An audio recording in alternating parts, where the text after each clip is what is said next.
사랑과 자비가 풍성하신 하나님 아버지, 우리를 구약의 제사장의 의복처럼 하나님의 나라에 들어가는 합당한 옷을 그리스도를 통해 주심에 감사를 드립니다. 오늘 출애굽기 29장 제사장의 위임을 통해 영원한 대제사장 예수 그리스도를 바라보기를 간절히 원하며, 또 주님이 우리에게 주시는 아름다운 제사장의 직분을 다시 한번 깨달아 순종하는 주의 백성들이 될 수 있도록 주님 역사하여 주시옵소서. 예수 그리스도의 이름으로 간절히 기도드립니다.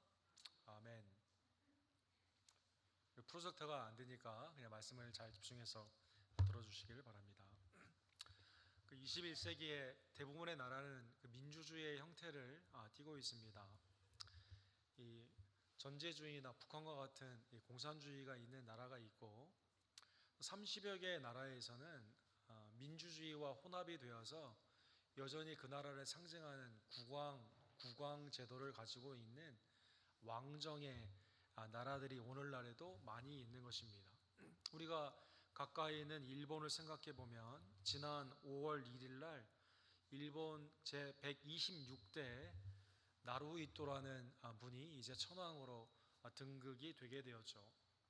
천황이 되게 되는 그것은 천황의 가정에 태어나는 아들이 되어야만 되고, 또 천황으로 되게 되는 예식을 보게 되면 예식 가운데 반드시 거쳐야 되는 절차가 청동검과 청도거울과 또 구슬 모양으로 보여지는 그 초승달과 같은 그 구슬을 받음으로 말미암아 상왕 아버지에게서 나에게 이제 왕정이 왔다라는 그러한 예식으로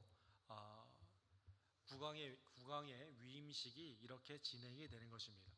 일본뿐만 아니라 지난 5월 5일에는 이제 69년 만에 태국에서도 10대 라마로 이렇게 태국의 국왕이 새로 임직을 하게 되었습니다. 마하 왓질라공이라는 분이 이제 되게 되었는데, 이분도 역시 그 아버지로부터 위임을 받는 그러한 모습 가운데 라마 10세로 되기 때문에 태국을 불교의 나라, 그 다음에 다스려야 되는 마땅한 그러한 모습 가운데 라마 승이 이분에게 물을 뿌리고 또 물로 씻는 그러한 장면으로 왕정을 시작하게 되었습니다. 그리고 3일 동안 이제 전국에 퍼레이드를 하게 되면서 태국 국왕의 왕정이 시작됨을 알려주게 된 것입니다. 각 나라가 어떻게 다스림이 있느냐, 대통령제나 총리제가 있는 나라 가운데는 대통령이 취임을 하게 되고 총리가 취임하는 그러한 과정을 통해서, 또 국왕의 제도를 가지고 있는 그러한 나라에서는 왕이 취임하는 그러한 제도를 통해 다스림의 그 정체성이 이렇게 예식을 통해 나타나고 있는 것입니다. 사랑하는 성도 여러분, 하나님께서 이스라엘 백성들을 구원하게 되었을 때 예굽은 바로라는 왕정을 가지고 있었습니다. 새로운 바로가 등극을 하게 되면 국가의 모든 제도가 사실은 변화가 되게 되고 그 중심으로 모든 일들이 일어나게 되는 것입니다. 그러한 왕정에서 구원을 받은 이스라엘에게는 왕이 없었습니다. 왕이 없는 이스라엘 백성들은 그러면 어떻게 나라가 다스려지고 인도함을 받았을까요? 하나님이 왕이 되시고 하나님의 뜻 가운데 이스라엘이 다른 나라가 아닌 제사장의 나라가 되기를 원했기 때문에, 사실 백부장도 있고 천부장도 있고 장로도 있고 모세도 있는 많은 직분이 있었지만 하나님께서는 그들의 예복에 대해서 한 번도 말씀하지 않았습니다.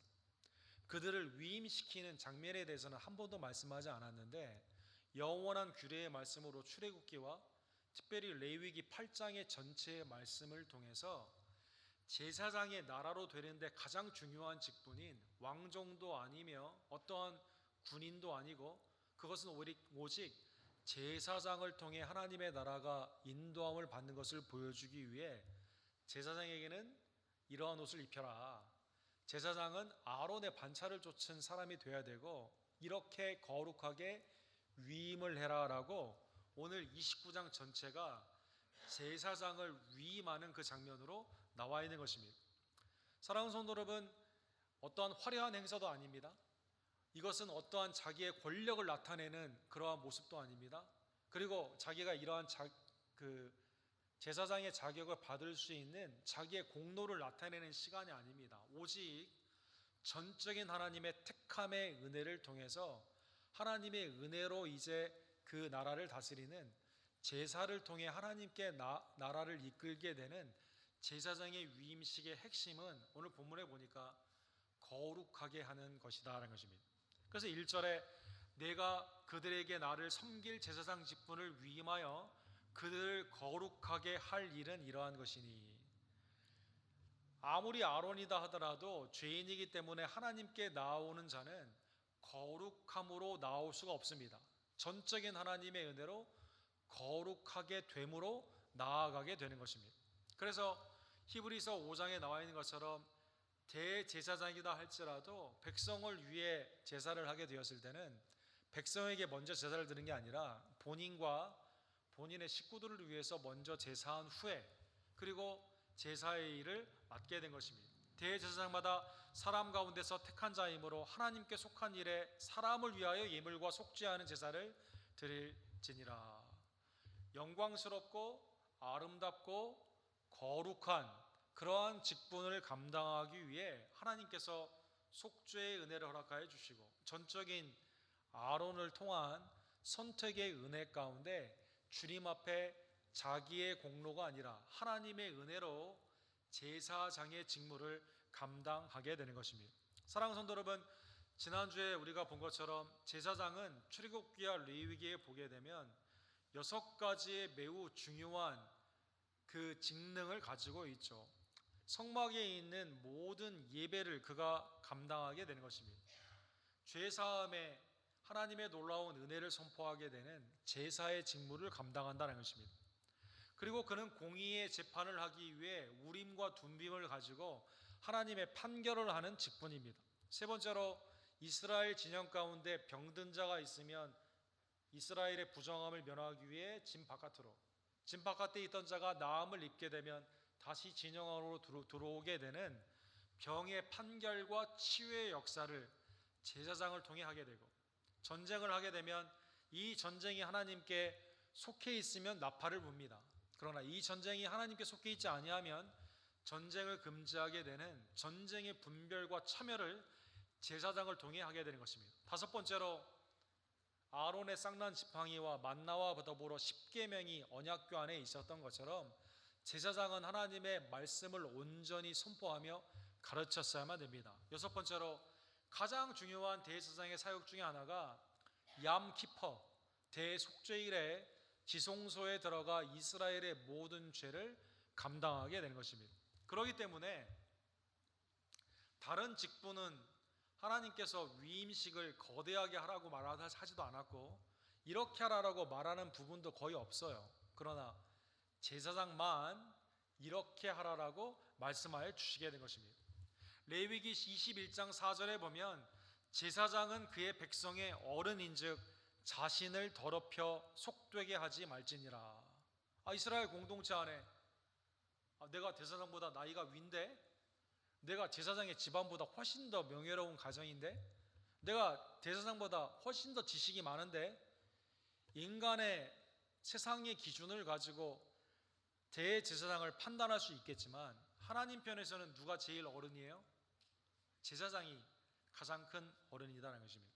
그래서 제사장으로 하나님 앞에 나아가기 위해서는 하나님의 전적인 은혜 가운데 이렇게 중요한 직분을 감당하기 위해서는 자기의 공로가 아닌 거룩함을 위해 하나님께 나아가야만 되는 것입니다. 사랑하는 성도 여러분, 하나님 앞에 어떻게 거룩의 은혜를 받을 수 있을까요? 죄사함의 은혜는 내 스스로 죄를 씻을 수가 없습니다. 이것은 오직 하나님이 명령하신 속죄의 제사를 통해 나타나게 되는 것입니다.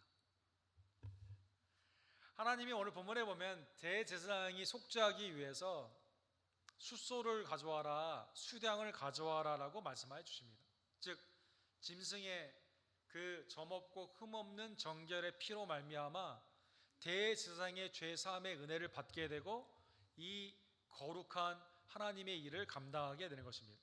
또한 오늘 본문에 보면 속죄의 은혜를 받은 후에 하나님과 하나가 되었음을 의미하는 무교병을 먹어라라고 말씀하여 주시게 되죠. 그래서 오늘 보면 2절과 3절에 보면 무교병과 기름 섞인 무교 과자와 기름 바른 무교 전병을 모두 고운 밀가루로 만들고 그것들을 한 광주리에 담고 그것을 광주리에 담은 채 그 송아지와 두 양과 함께 가져와라라고 말씀하여 주십니다. 우리가 그 한문으로 무교병을 많이 무교라는 말을 쓰죠. 이 교자는 삭히다라는 그러한 교자에서 나왔다고 합니다. 발효되지 않은 것들. 그래서 그 하나님 앞에 어떠한 누룩도 끼어 있지 아니하고 정결을 의미하는 하나님과의 교제 가운데 나아가기 위해서는 무교병으로 하나님께 드려야만 되는 것입니다.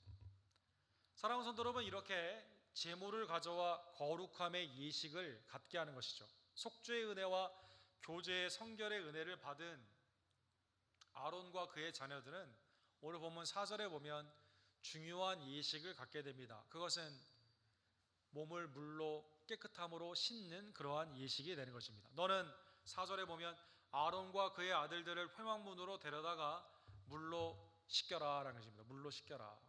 야, 아론의 사랑하는 성도 여러분, 나이가 83세 아닙니까? 아론의 자녀들도 다 장성했거든요.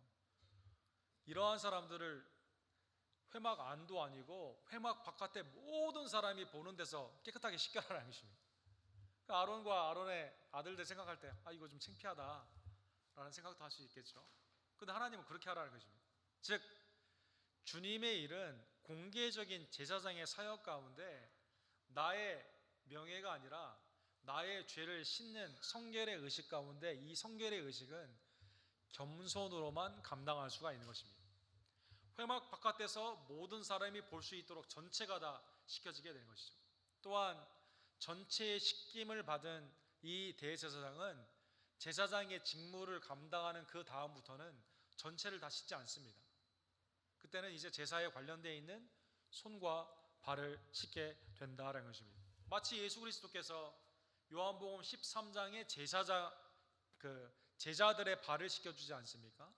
근데 베드로가 다 씻겨주세요 라고 말하게 되니까 너는 이미 다 씻김을 받았고 앞으로는 이렇게 발을 씻기는 섬김의 사역으로 나아가게 된다는 모습 가운데 말씀하여 주신 것처럼 하나님께서 전적인 제사장의 성결의 은총을 주셨지만 그 후에는 전체가 아닌 부분적인 씻음을 통해서 성결 가운데 계속 나아가는 모습을 보여주고자 회막 바깥에서 이렇게 목욕하듯 몸을 다 씻겨 주시게 되는 것입니다.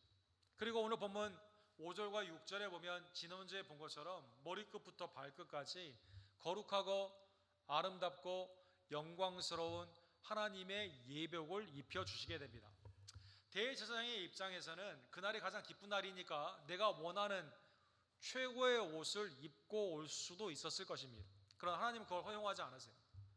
세상에 아무리 좋은 옷이라 하더라도 그날 그 옷을 입으면 되지 않습니다. 하나님이 28장에 정해주시는 하나님의 지혜의 영, 성령의 충만한 자가 만든 하나님의 지시대로 만든 그 옷만 반드시 입어야만 되는 것입니다. 왜 그러냐면 터번처럼 쓴 그 모자의 띠에 가장 중요하게 Holiness to the Lord, 여호와께 나는 성결하다, 거룩하다라는 모습이 있는 것처럼 하나님의 거룩함은 인간의 방법이 아닌 하나님의 방법으로 이루어지기 때문인 것입니다.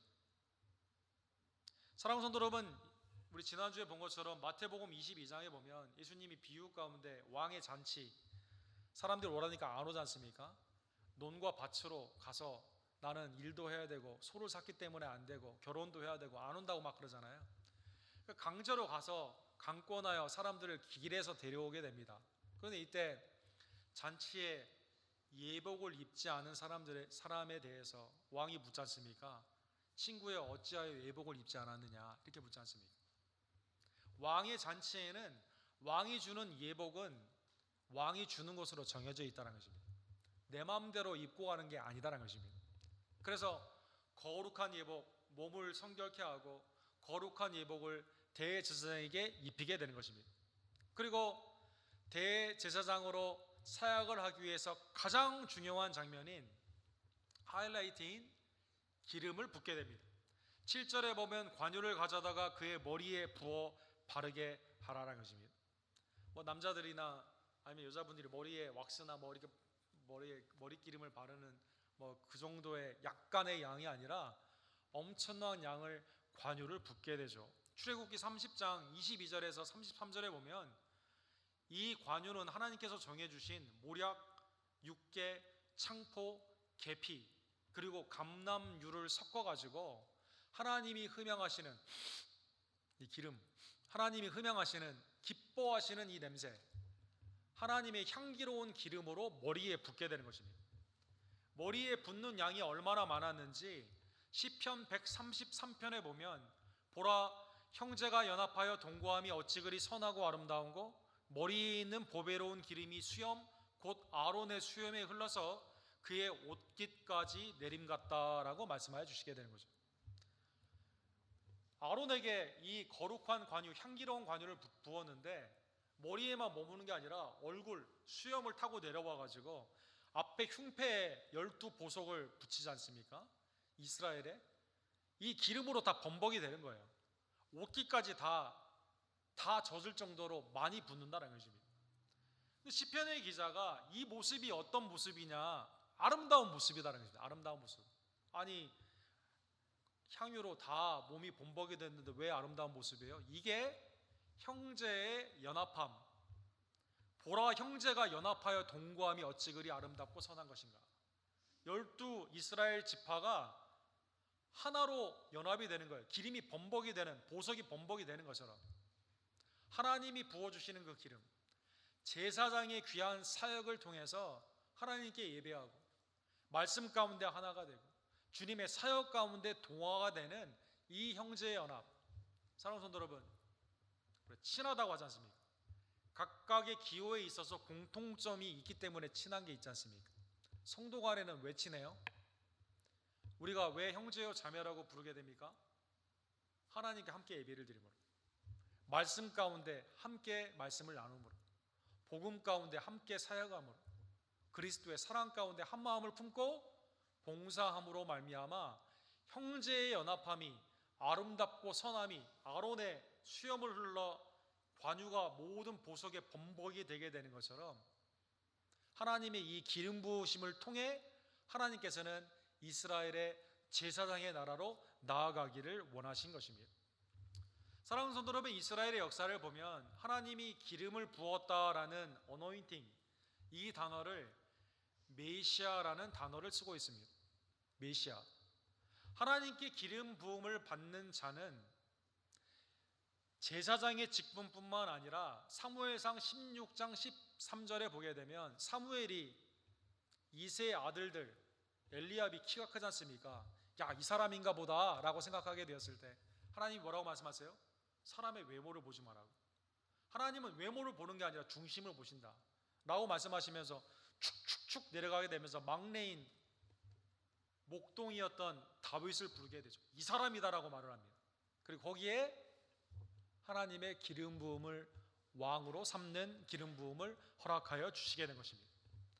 그의 형제 중에서 기름 뿔병을 가져다가 기름을 부었더니 이날 이후로 다윗이 여호와의 영에게 크게 감동이 되느니라. 왕의 직분 가운데 하나님이 기름 부어 주시게 된다는 것입니다.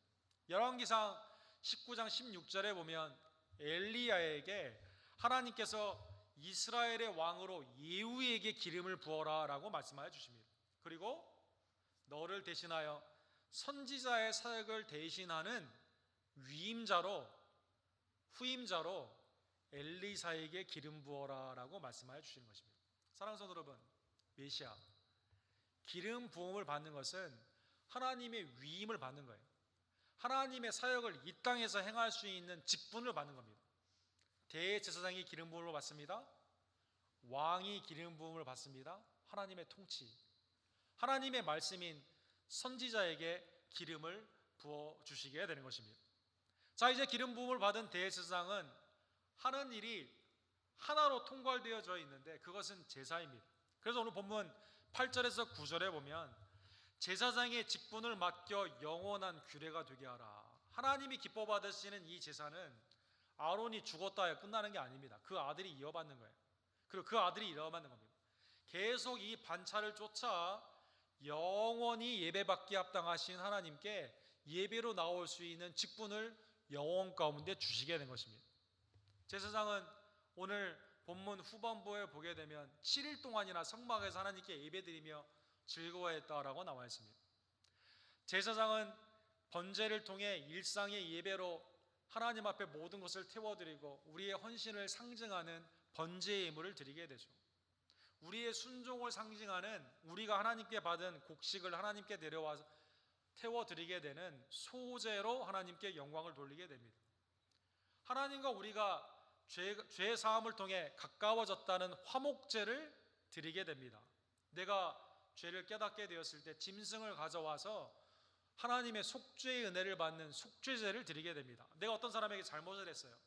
그 사람에게 보상하는 의미로 그 사람에게 보상하며 하나님께 죄 사함을 구하게 되는 속건제를 드리게 된다는 것입니다. 그뿐입니까? 불로 드리는 예배들을 화제라고 말을 하죠. 하나님을 받으시는 예배 가운데 좌우로 흔드는 것을 요제다라고 말하고 있습니다. 화목제물 중에 뒷다리를 흔드는 거제가 있습니다. 포도주를 완전히 붓는 관제가 있다는 것입니다. 전제가 있다는 것입니다. 이러한 수많은 여러 가지 예배 가운데 이 예배들을 하나님이 번거롭게 하기 위해서 주신 게 아니라 영원한 규례 가운데 하나님께 나아갈 수 있는 수많은 에비뉴, 하나님께 나올 수 있는 이 놀라운 길들을 제사장을 통해 나는 복받은 민족이구나. 세상에 위대한 나라가 어디 있냐? 죄를 지을 때마다 하나님께 나와 예배하며 죄사함을 받습니다. 하나님의 말씀을 통해 나아갈 길을 받습니다. 내 힘을 의지하지 않고 하나님께 기도함으로 기도의 응답으로 살아가게 되는 하나님의 말씀과 하나님의 연합되는 성령의 기름 안에서 하나가 되는 나라 가운데 나아가는 이 나라가 위대한 나라, 하나님이 기뻐하시는 제사장의 나라가 되는 것입니다. 그러나 사랑하는 성도 여러분, 이스라엘의 역사를 보게 되면 하나님께 드리는 이 예배, 제사의 특권과 이 놀라운 은혜를 잊어버리고 하나님이 아닌 다른 데 가서 제사를 드립니다. 하나님이 아닌 다른 데 내 삶을 쓰게 되고 이 아론의 반차를 쫓은 온전한 제사장들이 깨어 기도하며 하나님께 나아가야 되는데 이 제사장도 온전히 서지 못하고 이방 사람들의 제사장에 더 귀를 기울이는 그러한 일들이 이스라엘에게 많이 있었다는 것입니다. 이사야 1장 13절에 보면 그래서 하나님께서 뭐라고 말씀하십니까? 아니 방금 제사는 영원한 규례라고 말하게 주시고 제사장을 통해 하나님이 예배 받으시는 것을 기뻐하신다라고 말씀하여 주셨는데 하나님이 뭐라고 말씀하시냐면 헛된 제물을 다시 가져오지 말라. 분향은 내가 가증히 여기는 바요 월삭과 안식일과 대회로 모이는 것도 그러하니 성회와 아울러 악을 행하는 것을 내가 견디지 못하겠노라. 바벨론을 통해 이스라엘이 멸망을 받는 이유는 뭡니까? 하나님께 예배하지 않습니다. 껍질만 남은 예배만 나와 있고 거룩과는 관계가 없는 악행을 일삼고 우상을 섬기는 일 가운데 이스라엘이 망하게 되었다는 것입니다. 하나님께서 이사야 66장 1장에는 예배로 아예 오지 말라 이렇게 말하고 있죠. 껍데기에 이렇게 예배는 내가 싫고 우상 숭배하며 행악하면서 나에게 예배를 드리지 말라 이렇게 말씀하죠. 이사야 66장에는 어떻게 끝나는 줄 아십니까 여러분? 내가 너희들이 예배를 참으로 드리지 않는다요 예배를 내가 받지 않는 게 아니다라는 것입니다. 너희가 참된 예배를 안 드려? 그러면 먼 나라 이방 나라 사람들을 내가 불러다가 그들을 통해 내가 예배를 받겠다는 것입니다. 때가 이르면 문나라와 언어가 다른 민족을 모이리니 그들이 와서 나의 영광을 볼 것이다. 이사야 66장 21절에는 나는 그 가운데서 택하여 제사장과 레위인을 삼으리라 여호와의 말이니라. 영원한 규례, 하나님께 영원히 예배를 드린다는 것은 인간이 예배에 실패했다고 하여 하나님이 영원히 영원받지 못한다는 뜻이 아닙니다. 내가 예배에 실패하게 되면 하나님은 다른 자를 통해 예배를 받으신다는 것입니다. 유대인이 예배에 실패하게 되면 이방인들이 하나님의 구원 가운데 더욱더 하나님의 나라 가운데 예배를 드리게 된다는 것입니다. 사랑하는 성도 여러분, 이 약속은 인간이 모든 실패한 제사장이나 제사의 축복을 받은 이스라엘의 실패 가운데 이 땅에 오신 안나와 가야바가 예수님 당시에 대제사장이었잖아요. 우리에게는 왕이 없습니다. 가이사가 우리의 왕입니다 말하고 예수님을 죽이려고 했던 안나와 가야바의 대제사장의 실패, 헤롯의 성전의 중축을 통해 강도의 굴혈로 만들었던 성전의 실패, 예배의 실패. 그런데 사랑하는 성도 여러분, 예수님은 여러분과 저를 위해 이 땅에 참된 예배를 위해서 하나님께 나아가는 참된 길을 열어주시기 위해 이 땅에 메시아로 오셨다는 것입니다. 누가복음 4장 18절에서 19절에 보면 가버나움에서 예수님은 첫 번째 설교를 하십니다. 설교의 중심의 내용은 뭘까요? 주의 성령이 내게 임하셨으니 이는 가난한 자에게 복음을 전하려 하시려고 내게 기름을 부으시고. 설교의 핵심은 뭡니까? 내가 구약에 다 실패한 기름 부음을 받은 메시아다라는 것입니다. 사람은 다 실패했지만 하나님이 내게 성령 안에서 기름 부어 주시사 하나님의 은혜를 증거하기 위해 나를 보내셨다는 것입니다. 나를 보내사 포로된 자에게 자유를, 눈먼 자에게 다시 보게 함을 전파하며 눌린 자를 자유롭게 하고 주의 은혜를 전파하게 하려 하심이라 하였더라. 그리스도께서 우리의 기름 부음을 받은 자, 영원한 대제사장, 영원한 우리의 통치하는 왕, 심지어 말씀이 육신에 되어 오신 거짓 선지자라도 이 땅에 있지만 그러나 주님은 참 말씀으로, 그리고 여러분과 제가 기뻐 받으시는 오늘 본문에 나오는 숫 소와 숫 양처럼 하나님이 기뻐 받으시는 거룩한 산 제물이 되어 주신 것입니다. 그러기에 이 실패하지 않은 대제사장을 통해 여러분과 제가 오늘 본문에 있는 그 은혜를 그대로 받습니다. 두 가지를 생각해 볼 수 있습니다. 첫 번째로 대제사장을 물로 깨끗하게 씻겨주셨던 하나님의 성결의 은혜가 그리스도 안에서 여러분과 저에게 죄 씻음으로 오게 된 것입니다. 에베소서 5장 26절에서 27절에 보면 예수님은 신랑으로서 신부된 교회를 사랑하여 주십니다. 자기의 몸을 기쁨으로 내어주셨는데 이것을 에베소서 5장 26절과 27절에 이렇게 표현합니다. 이는 곧 물로 씻어 말씀으로 깨끗하게 하사 거룩하게 하시고 자기 앞에 영광스러운 교회로 세우사 티나 주름 잡힌 것이나 이런 것들이 없이 거룩하고 흠이 없게 하려 하심이라. 아론과 그의 아들들이 흠이 많지만 하나님이 그들을 성결케 하여 주셔서 하나님의 속죄의 은혜의 대제사장으로 삼아 주신 것처럼 그리스도께서 여러분과 저에게 말씀으로 씻어주시사 거룩하고 흠없는 영광스러운 교회로 세워주신 것입니다. 디도서 3장 5절에 보면 우리를 구원하시되 우리가 행한 바 의로운 행위로 말미암지 아니하시고 오직 그의 긍휼하심을 따라 중생의 씻음과 성령의 새롭게 하심으로 하셨다는 것입니다. 그리스도 안에서 여러분과 저를 새롭게 하여 주시고 죄를 씻어주시며 하나님의 새로운 피조물로 주님 앞에 나아가는 그 길을 그리스도를 통해 허락하여 주신 것입니다. 두 번째로 그리스도가 우리의 죄를 깨끗게 죄 씻음으로 깨끗게 해주실 뿐만 아니라 두 번째로 그리스도께서 여러분과 저에게 기름을 부어 주시게 된 겁니다. 놀라운 역사입니다. 그죠? 우리가 무슨 왕입니까? 선지자입니까? 대제사장입니까? 혈육으로는 전혀 그러한 기름 부음을 받을 수가 없는데 그리스도를 통해 여러분과 저에게 기름 부음을 허락하여 주셨다는 것입니다. 요한일서 2장 20절에 보면 너희는 거룩하신 자에게서 기름 부음을 받고 모든 것을 아느니라. 고린도후서 1장 21절과 22절에 보면 우리를 너희와 함께 그리스도 안에서 굳건하게 하시고 우리에게 기름 부으신 이는 하나님이시니 그가 또한 우리에게 인치시고 보증으로 우리 마음에 성령을 주셨느니라. 그러면 여러분이 혹시 생각할 때 나 기름 부음 받은 거 없는데 물리적으로 생각할 수 있겠죠.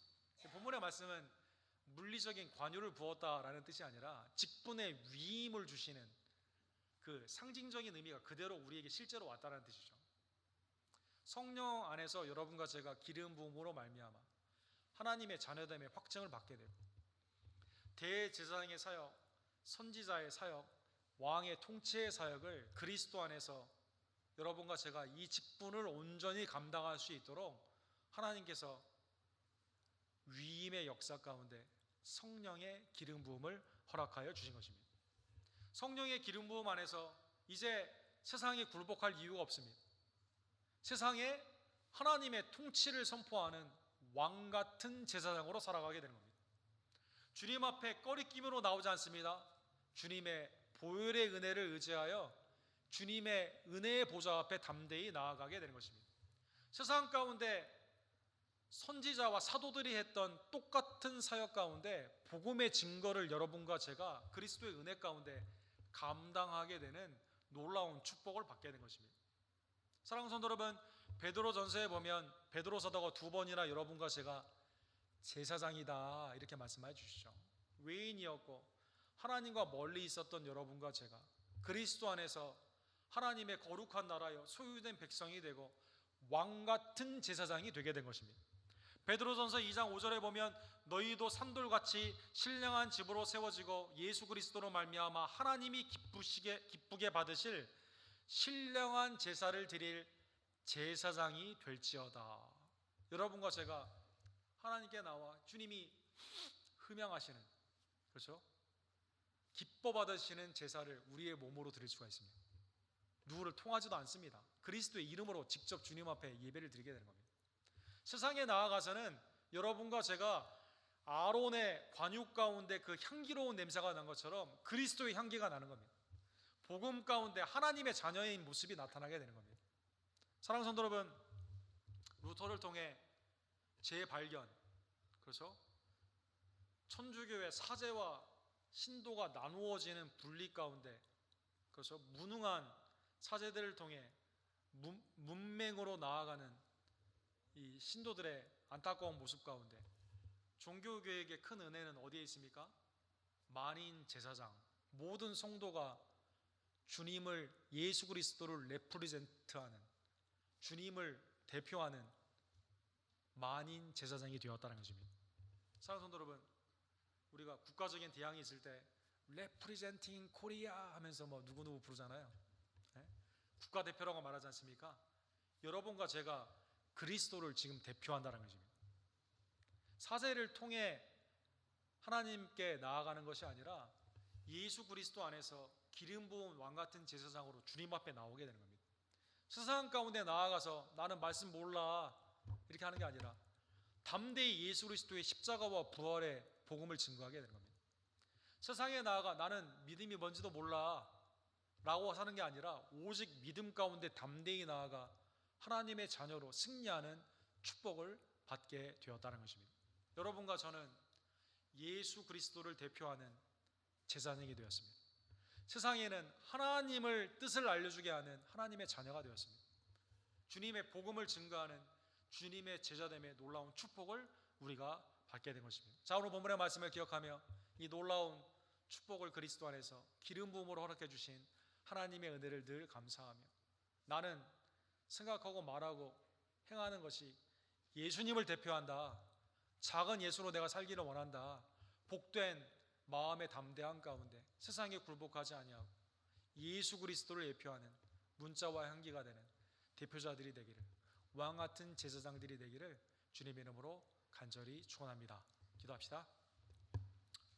사랑의 하나님 아버지, 감사합니다. 하나님, 우리에게 대제사장과 선지자와 왕의 사역을 그리스도를 통해 기름 부으심으로 위임하여 주심에 진심으로 감사를 드립니다. 주님의 나라와 영광을 위해 성령 안에서 필요한 은사와 지혜를 허락하여 주시고 교회를 통해 형제가 그리스도 안에서 함께 연합하는 아름답고 선한 축복을 허락하여 주시며 세상 가운데는 홀로 있는 것이 아니라 하나님의 보내심을 받은 자로서 왕같은 제사장으로 그리스도의 문자와 향기가 되어 복음을 증거하며 담대히 하나님의 영광 가운데 살아가게 하심에 진심으로 감사를 드립니다. 사랑하는 원한독교회 성도님들, 세상의 어떠한 경우에도 낙심하거나 부러워하거나 또 굴복하지 아니하고 우리가 그리스도 안에 있는 소중한 믿음을 다시 한번 기억하며 왕같은 제사장으로 하나님을 기쁘시게 하는, 하나님을 뜻을 적극적으로 행하며 주님께 귀히 사용받는 하나님의 아름다운 제사장들이 될 수 있도록 주여 역사하여 주시옵소서. 예수 그리스도의 이름으로 간절히 기도드립니다.